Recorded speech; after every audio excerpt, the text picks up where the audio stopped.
Bien-aimés, ce matin, je vous salue dans le précieux nom de notre Sauveur Jésus-Christ de Nazareth.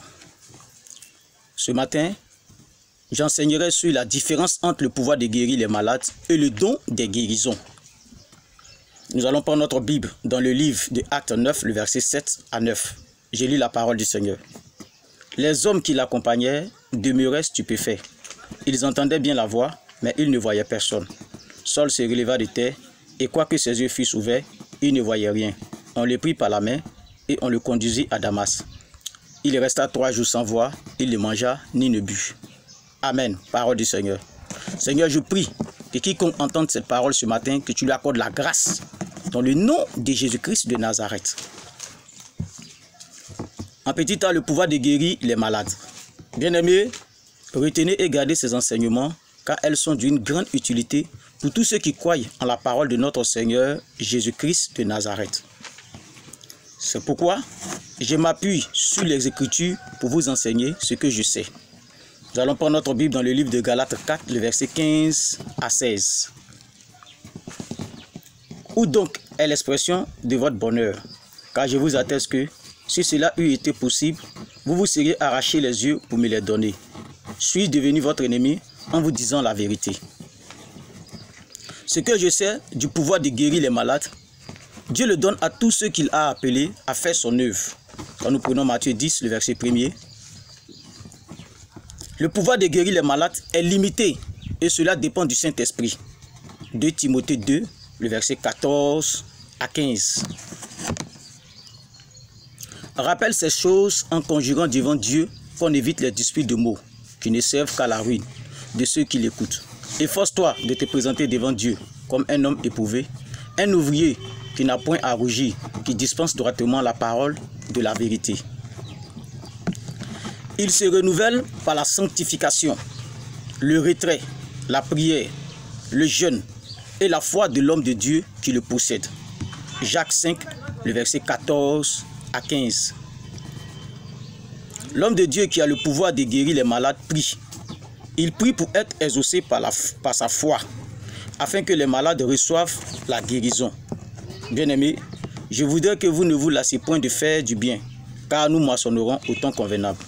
J'espère que celui ou celle qui a le pouvoir de guérir les malades ne vous parlera pas qu'il a le don des guérisons, parce que je vous parlerai maintenant du don des guérisons.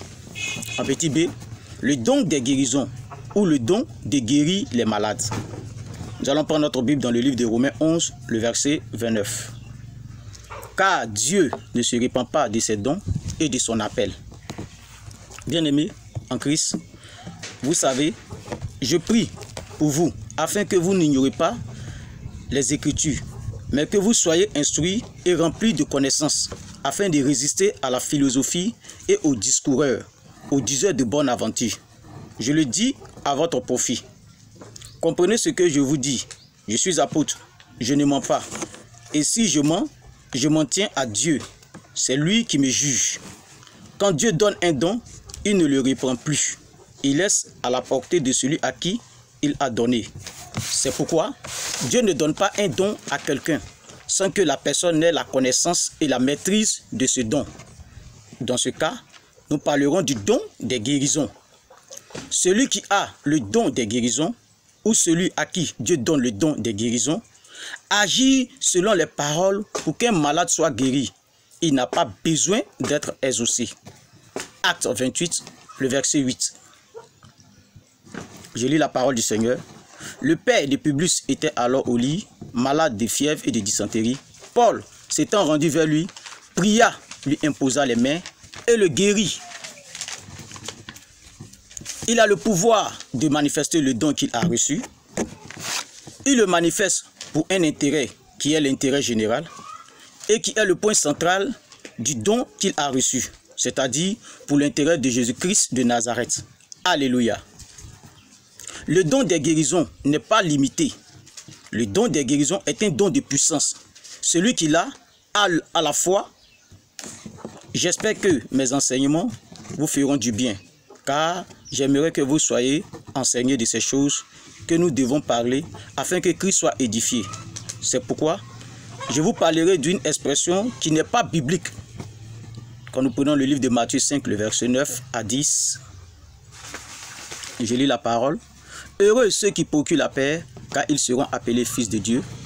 Heureux ceux qui sont persécutés pour la justice, car le royaume des cieux est à eux. Bien-aimés, cette parole dont je vous ai parlé, qui est une expression qui n'est pas biblique, et que les hommes de Dieu, ou du moins les prophètes, font usage pour tromper les chrétiens. Cette expression que nous connaissons tous, je te vois, ne nous mentons pas. Comment on peut voir quelqu'un voyager dans un avion, arriver à destination, et puis cette personne meurt le lendemain? Cela n'est pas possible. Je vous prie de vous abonner et de partager la vidéo, afin de partager ma connaissance avec vous. Que Dieu vous bénisse abondamment. Tous ceux qui sont abonnés, si quelqu'un a un mal au rein, qu'il pose sa main droite sur son mal, afin que je déclare une parole à l'eux-mêmes, où ils regardent la vidéo. Je déclare la guérison au nom de Jésus de Nazareth. Tous pour le réveil. Je suis l'apôtre Paul Kwasi, du ministère de la Paix des Nations pour le Royaume des Cieux, situé à Daloa précisément, à Bonoufla. Mon numéro de téléphone est le suivant, 05 54 05 50 34 ou encore le 07 57 33 11 03. Que Dieu bénisse sa parole.